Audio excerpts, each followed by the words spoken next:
Chapter 50. Zhuge Liang foresees the Huarong Valley episode. Guan Yu lifts his saber to release Cao Cao.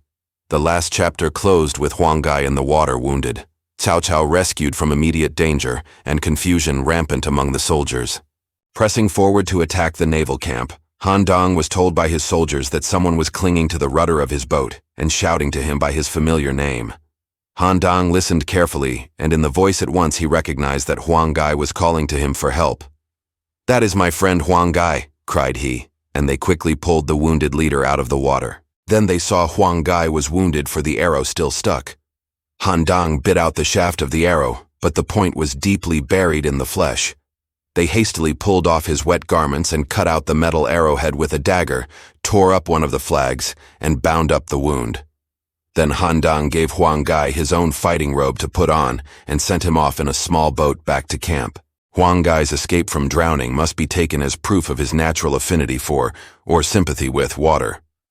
Although it was the period of great cold and he was heavy with armor when he fell into the river, yet he escaped with life. In this great battle at the junction of the three rivers, the three gorges, when fire seemed to spread wide over all the wide surface of the water, when the earth quaked with the roar of battle, when land forces closed in on both wings and 4 battle squadrons advanced on the front, when the ferocity of fire answered the clash of weapons, and weapons were aided by fire, under the thrusts of spears and the flights of arrows, burnt by fire and drowned by water, Cao Cao lost an incalculable number of troops.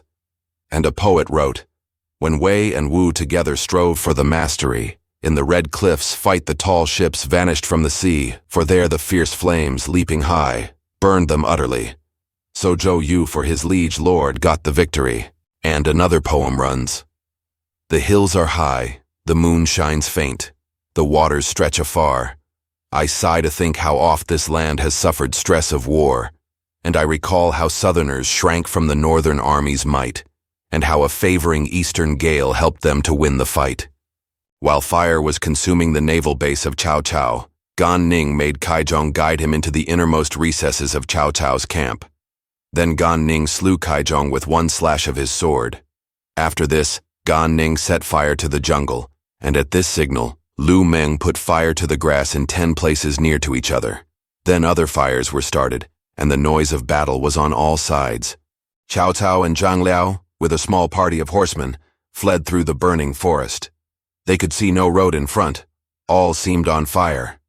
Presently Mao Jie and Wen Ping, with a few more horsemen, joined them. Cao Cao bade the soldiers seek a way through. Zhang Lo pointed out, saying, "The only suitable road is through the Black Forest," and they took it. They had gone but a short distance when they were overtaken by a small party of the enemy, and a voice cried, "Cao Cao, stop!" It was Lu Meng, whose ensign soon appeared against the fiery background. Cao Cao urged his small party of fugitives forward, bidding Zhang Liao defend him from Lu Meng. Soon after, Cao Cao saw the light of torches in front, and from a gorge there rushed out another force, and the leader cried, "Ling Tong is here." Cao Cao was scared. His liver and gall both seemed torn from within. But just then, on his half right, he saw another company approach and heard a cry, "Fear not, O Prime Minister, I am here to rescue you." The speaker was Xu Huang, and he attacked the pursuers and held them off. A move to the north seemed to promise escape, but soon they saw a camp on a hilltop. Xu Huang went ahead to reconnoiter and found the officers in command were Cao Cao's generals Ma Yan and Zhang Zi, who had once been in the service of Yuan Shao. They had 3,000 of northern soldiers in camp. They had seen the sky redden with the flames, but knew not what was afoot, so dared make no move. This turned out lucky for Cao Cao, who now found himself with a fresh force. He sent Ma Yan and Zhang Zi with 1,000 troops to clear the road ahead, while the others remained as guard. And he felt much more secure. The two went forward, but before they had gone very far, they heard a shouting, and a party of soldiers came out, the leader of them shouting, "I am Gan Ning of Wu."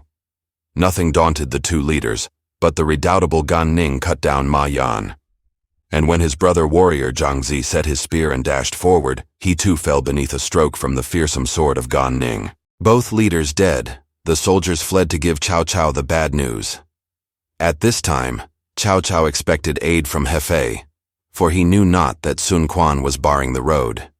But when Sun Quan saw the fires and so knew that his soldiers had won the day, he ordered Lu Xun to give the answering signal. Taishichi, seeing this, came down and his force joined up with that of Lu Xun, and they went against Cao Cao. As for Cao Cao, he could only get away toward Yiling. On the road, Cao Cao fell in with Zhang He and ordered him to protect the retreat. Cao Cao pressed on as quickly as possible. At the fifth watch, he was a long way from the glare, and he felt safer. He asked, "What is this place?" They told him, "It is west of the Black Forest and north of Yidu." Seeing the thickly crowded trees all about him, and the steep hills and narrow passes, Cao Cao threw up his head and laughed. Those about him asked, "Why are you, sir, so merry?" And he said, "I am only laughing at the stupidity of Zhou Yu and the ignorance of Zhuge Liang. If they have only set an ambush there, as I would have done, why, there is no escape." Cao Cao had scarcely finished his explanation when from both sides came a deafening roll of drums, and flames sprang up to heaven. Cao Cao nearly fell off his horse. He was so startled. And from the side dashed in a troop with Zhao Yun leading, who cried, "I am Zhao Yun, and long have I been waiting here." Cao Cao ordered Xu Huang and Zhang He to engage this new opponent, and he himself rode off into the smoke and fire. Zhao Yun did not pursue. He only captured the banners, and Cao Cao escaped. The faint light of dawn showed a great black cloud all around, for the southeast wind had not ceased. Suddenly began a heavy downpour of rain, wetting everyone to the skin. But still, Cao Cao maintained his headlong flight till the starved faces of the soldiers made a halt imperative. He told the men to forage in the villages about for grain and the means of making a fire. But when these had been found and they began to cook a meal, another pursuing party came along, and Cao Cao again was terrified. However, these proved to be Li Dian and Shu Chu escorting some of his advisors whom he saw with joy. When giving the order to advance again, Cao Cao asked, "What places lay ahead?" They told him, "There are 2 roads. One was the highway to South Yiling, and the other a mountain road to North Yiling." "Which is the shorter way to Jiangling?" asked Cao Cao. "The best way is to take the south road through Hulu Valley," was the reply. So Cao Cao gave orders to march that way. By the time Hulu Valley was reached, the soldiers were almost starving and could march no more. Horses, too, were worn out. Many had fallen by the roadside. A halt was then made, food was taken by force from the villagers, and as there were still some boilers left, they found a dry spot beside the hills where they could rest and cook. And there they began to prepare a meal, boiling grain and roasting strips of horseflesh. Then they took off their wet clothes and spread them to dry.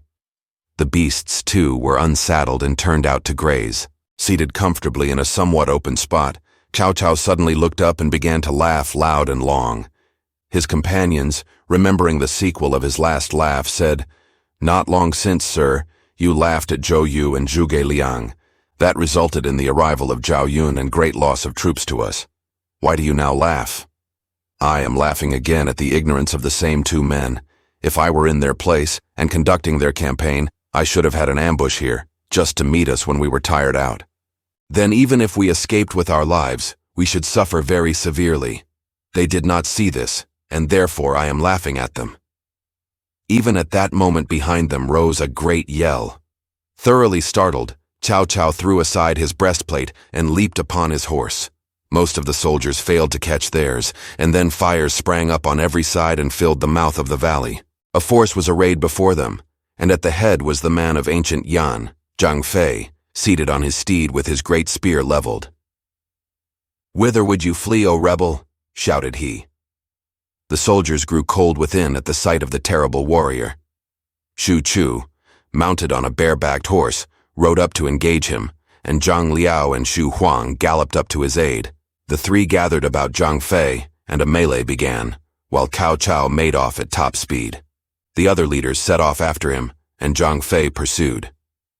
However, Cao Cao by dint of hard riding got away, and gradually the pursuers were outdistanced, but many had received wounds as they were going. The soldiers said, "There are 2 roads before us. Which shall we take?" "Which is the shorter?" asked Cao Cao. "The high road is the more level, but it is 15 miles longer than the by road which goes to Huarong Valley. Only the latter road is narrow and dangerous, full of pits and difficult." Cao Cao sent men up to the hilltops to look around. They returned, saying, "There are several columns of smoke rising from the hills along the by-road. The high road seems quiet." Then Cao Cao bade them lead the way along the by-road. "Where smoke arises, there are surely soldiers," remarked the officers. "Why go this way?" "Because the Book of War says that the hollow is to be regarded as solid, and the solid as hollow. That fellow Zhuge Liang is very subtle, and has sent people to make those fires so that we should not go that way. He has laid an ambush on the high road. I have made up my mind, and I will not fall a victim to his wiles." "O Prime Minister, your conclusions are most admirable. None other can equal you," said the officers. And the soldiers were sent along the by-road.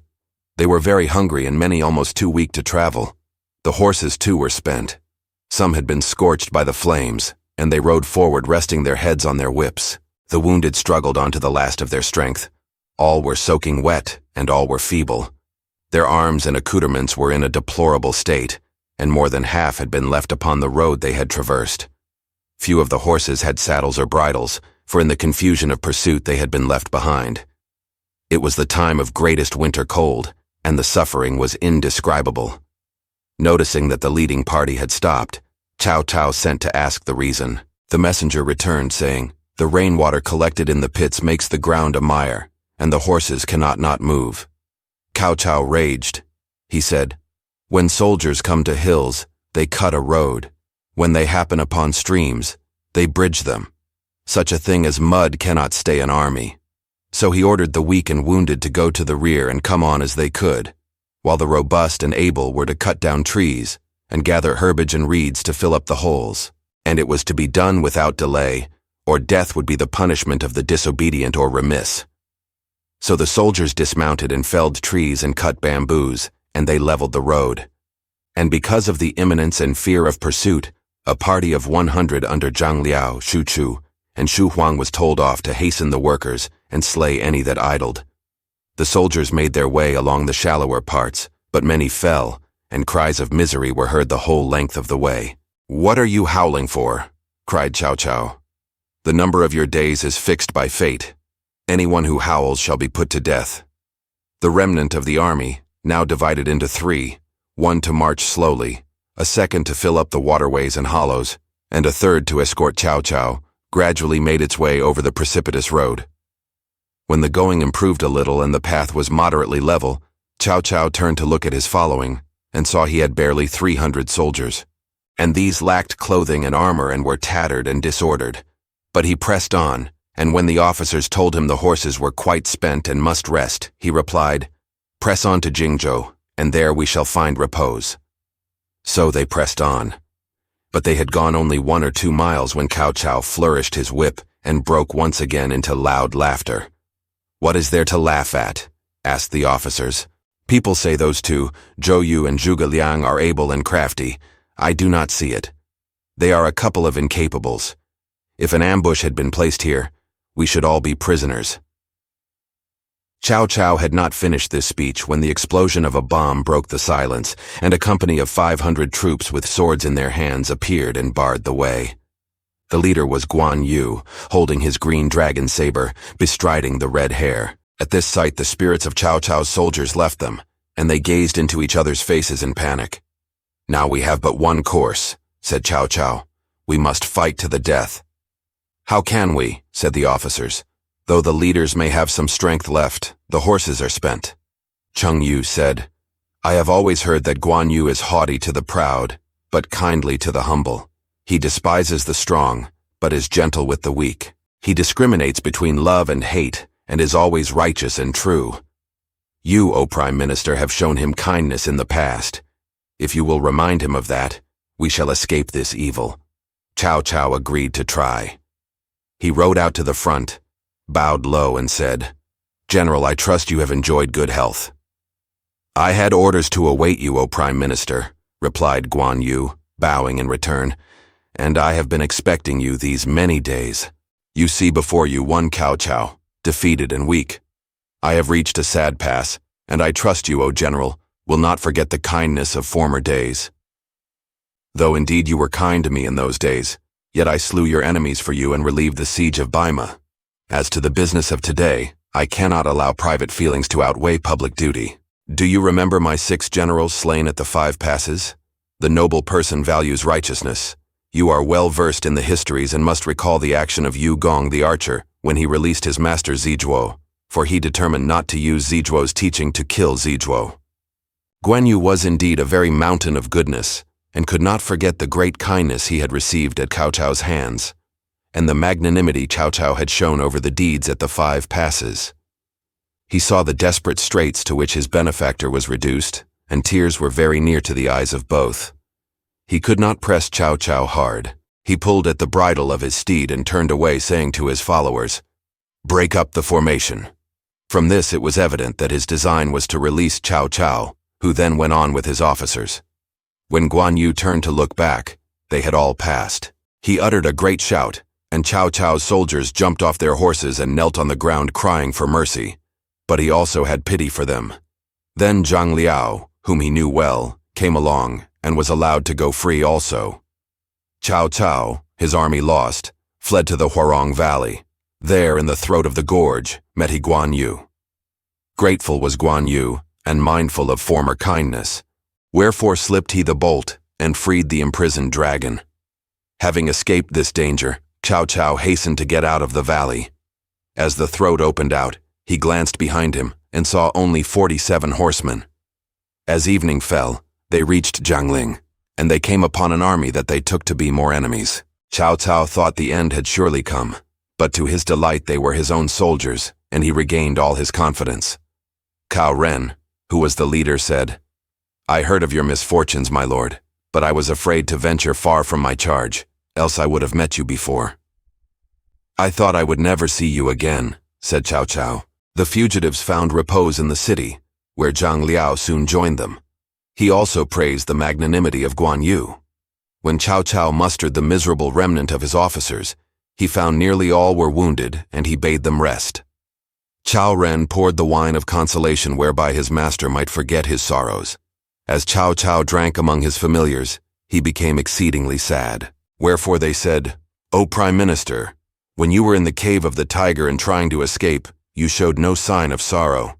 Now that you are safe in a city, where you have food and the horses have forage, where all you have to do is to prepare for revenge, suddenly you lose heart and grieve. Why thus?" Replied Cao Cao, "I am thinking of my friend Guojia. Had he been alive, he would not have let me suffer this loss." He beat his breast and wept, saying, "Alas for Guojia, I grieve for Guojia, I sorrow for Guojia." The reproach shamed the advisers, who were silent. Next day Cao Cao called Cao Ren and said, "I am going to the capital to prepare another army for revenge. You are to guard this region, and in case of necessity, I leave with you a sealed plan. You are only to open the cover when hard pressed, and then you are to act as directed. The Southland will not dare to look this way. Who is to guard Hefei and Shangyang? Jingzhou is particularly your care, and Xiahudun is to hold Shangyang. As Hefei is most important, I am sending Zhanglo thither with good aids of Lidian and Yuejin. If you get into difficulties, send at once to tell me." Having made these dispositions, Cao Cao set off at once with a few followers. He took with him the officers who had come over to his side when Jingzhou fell into his hands. Cao Ren placed Cao Hong in charge of Yiling and Jiangling. After having allowed the escape of Cao Cao, Guan Yu found his way back to headquarters. By this time the other detachments had returned, bringing spoil of horses and weapons and supplies of all kinds. Only Guan Yu came back empty-handed. When he arrived, Zhuge Liang was with his brother congratulating him on his success.